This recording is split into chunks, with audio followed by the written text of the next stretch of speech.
dividido por classes sociais, investem em fuzil, mas não na paz. Esquecem da educação e focam na corrupção. Comercializam o ensino com medo da revolução. Não querem que eu sonhe, privatizam meu ensino, mas vou conquistar tudo isso com foco e objetivo. Trabalhar pela educação é como correr numa subida sem fim. Cansa, coração explode, pulmão queima. E a subida não acaba, não há linha de chegada. A forma como percorremos o caminho é que nos traz a vitória. Aqui saúde e educação são uma piada, e democracia vem sempre sem razão, em forma de gás lacrimogêneo e bala de borracha.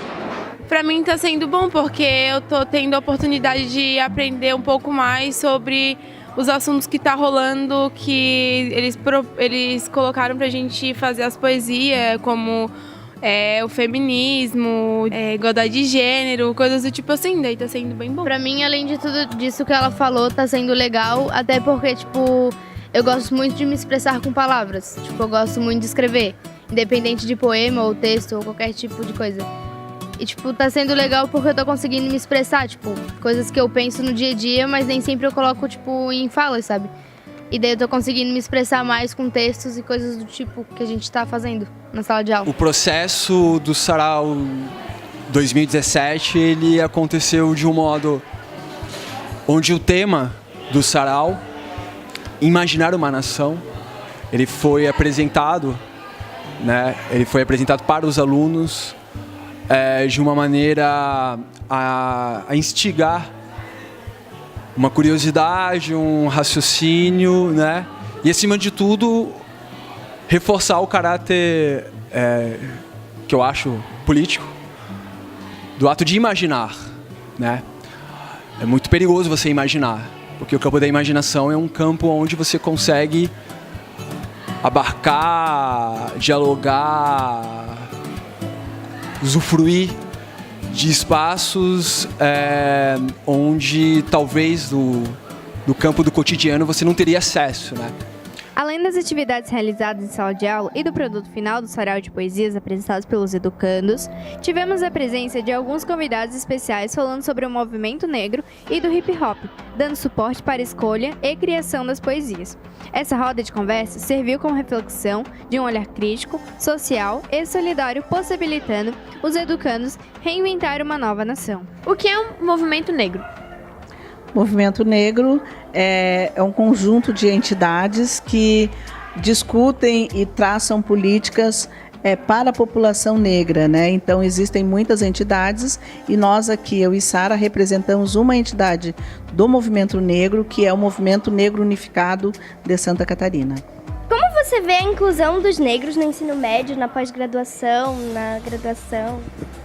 A gente vê um número razoável no fundamental, que a gente vê bastante negros que ingressem nessa primeira etapa do ensino, mas já para o ensino médio a gente já vê um diminuimento, porque a gente vê que cada vez mais os negros eles vão desistindo por outros fatores que levam a isso, ou condição social, ou instabilidade na família, ou a própria locomoção até as escolas e até as instituições. Já para a graduação, a gente tem o ensino de cotas, que favorece bastante a população negra, mas que também é uma coisa que muitos negros eles não têm tanto acesso a isso. Então a gente também vê uma deficiência nisso e que também tem que ser firmado, porque foi um direito que a população negra conquistou, mas tem que ser um direito que não pode ser tirado. E com a atual sistema político que a gente está vendo, a gente vê direitos sendo cortados, e esse é um direito que o movimento não quer que seja cortado, que é o direito a cotas. E na graduação a gente vê bastante negros se formando, não tantos negros, mas que é importante isso. É importante profissionais que tenham essa visão de outras percepções enquanto sujeitos. Está sendo uma experiência super incrível.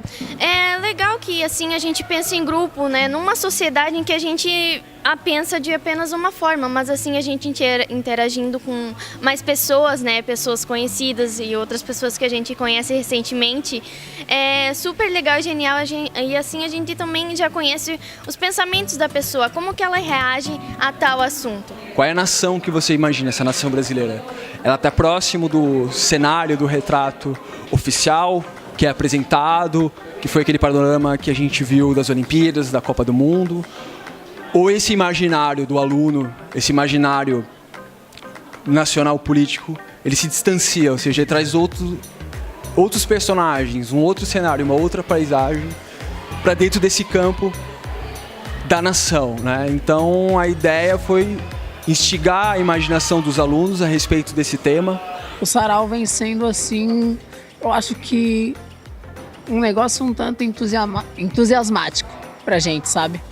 Porque vai levar a gente a pensar o que a gente quer passar pros outros e o que a gente gosta, no caso, sabe? O tipo de leitura, o tipo de poesia e tal. Bom, eu acho que esse sarau vai ser muito legal esse ano. Poesia pra mim é uma forma da pessoa se expressar, poder botar os sentimentos dela pra fora num jeito artístico. Pra mim, a poesia ela é muito importante, até porque eu, por ser um tanto tímido, eu não conseguia como é que eu posso dizer, comunicar com os outros através só da fala, sabe? E eu achei que eu necessitava de alguma coisa a mais, tipo uma escrita, uma lírica, alguma coisa que envolvesse os meus sentimentos, os meus pensamentos, para que os outros entendessem. Foi aí que eu comecei a escrever as minhas próprias poesias. Tipo, libertar meus sentimentos, meus pensamentos, sabe? Minhas ideologias. E, tipo, eu acho que para todos a poesia seria fundamental. Falar sobre estilo de vida, sabe? Sobre a sua própria criatividade em si. Eu acho muito bacana esse tema, sabe? A poesia, como um todo, para todos. Tem uma frase do Paulo Leminski, um verso do Paulo Leminski, onde o poeta diz que a poesia é a liberdade da sua linguagem, né? É a liberdade da linguagem do poeta. Então eu poderia tentar definir a poesia como esse espaço onde tanto aquele que escreve a poesia, que é o caso de alguns educandos, né? Na sua maioria, felizmente, no sarau, há uma grande quantidade de alunos que escreveram poesia, né? Então, tanto aquele que escreve a poesia quanto aquele que lê a poesia, né? É um espaço de liberdade, né? Quando a gente muda, o mundo muda com a gente. A gente muda o mundo na mudança da mente. E quando a mente muda, a gente anda pra frente. E quando a gente muda, ninguém manda na gente. Na mudança de atitude, não há mal que não se mude, nem doença que se cure. Na mudança de postura, a gente fica mais seguro. Na mudança do presente, a gente molda o futuro. País do futebol e carnaval, São João e Natal. E a mais bela festa de peão. É a força da juventude quem constrói essa nação. Fala aí, galerinha, estamos aqui com a Jéssica e a gente vai bater um papo com ela. Bom, como participar desse evento? Bom, pra mim é muito legal participar desse evento, já é o terceiro ano que eu participo dele, que eu participei no primeiro, no segundo e no terceiro ano. E pra mim é muito interessante, porque faz tu ir atrás de poesias e faz tu aprender um pouco mais sobre, né? E querendo ou não, poesia é uma janela pra outro mundo, né? E pra você, como isso vai ajudar no seu aprendizado? Bom, como eu disse, é muito importante, porque isso incentiva qualquer um a leitura, né?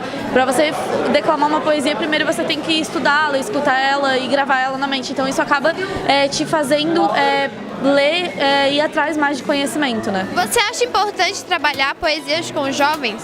Sim, é muito importante, porque a poesia ela traz para os adolescentes, para os jovens, uma importância muito cultural. Tenho dos 7 pecados capitais, já pratiquei claramente esses 7 desde os 17, outros 50 a mais. Então não troca de roupa, amor, o mundo te fez sentir dor e o mundo anda tão machista que a mina se assusta. O cara que te dá valor, também pelo amor, não deixam vestir, não deixam agir. A submissão do opressor e no mesmo vagão do metrô segue sua mãe, o estuprador. Os moleque é liso sim, mas o governo é muito mais. Fácil matar dezenas de pessoas e dizer que foi por causas naturais, tristeza demais. PTU e PVA, e pra eu comer, e pra eu pagar, e pra eu explicar pro moleque que o tênis é caro e ele não pode comprar, e pra eu explicar pro moleque que a droga acalma, mas ele não deve usar, e pra eu explicar pro juiz que a única coisa que o moleque aprendeu foi roubar. Essa é minha missão, vim te passar a visão. Pensaram que eu tava dormindo, só fechei o olho pra te escrever essa canção. Pega a visão. Bom, qual a sua expectativa pro sarau? Bom, eu assisti a primeira etapa, que foram os terceiros anos, eu achei muito legal. Alunos muito expansivos, bem criteriosos, bem artísticos. E é muito legal porque a gente consegue ter uma visão deles fora da sala de aula, né? Num outro contexto, num outro âmbito. E é muito legal ver essa visão deles porque a gente acaba olhando para eles com outros olhos. Então eu achei bem legal. Nós aqui estamos apresentando duas poesias, uma em forma de música e a outra poesia mesmo, leitura. A primeira que elas estão lendo são sobre o racismo, e a segunda é sobre a mulher, sobre a desigualdade dela que ela sofre na sociedade. Um mundo onde lutamos contra a violência, onde lutamos pela nossa sobrevivência. Por isso eu convoco toda essa gente para fazermos um mundo diferente. Ela só quer a igualdade no meio da sociedade, com o direito de viver do jeito que quiser. Ela não quer desigualdade, ela só quer a liberdade, ela só quer ser mulher. E você, pra melhorar, vai fazer o quê?